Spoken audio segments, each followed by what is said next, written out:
Tim Opsnal Unit 4 Subdit 3 Jatanras Ditreskrimum Polda Sumsel berhasil mengungkap sindikat pencurian mobil pick-up di sejumlah wilayah kota Palembang.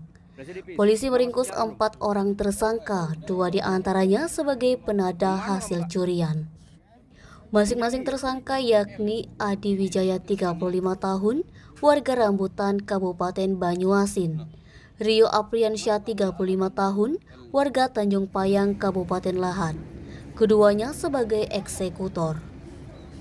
Sedangkan 2 lagi sebagai penadahnya Makmur 48 tahun, warga Provinsi Jambi, dan Haryanto 42 tahun, warga desa Prabu Muli, Kabupaten Musirawas.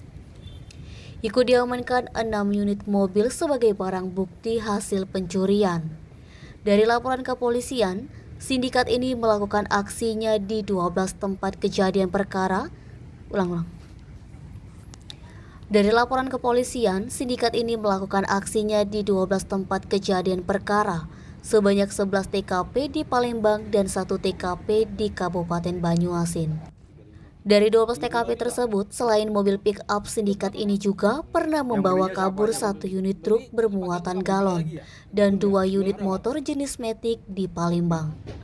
Modusnya, pelaku sengaja mencari mobil pick-up yang tengah diparkir di pinggir jalan. Ada yang di rumah, ada yang di pinggir jalan. Jadi kalau kita lihat mobilnya kan banyak mobil-mobil yang dipakai untuk komersial ya, seperti L300.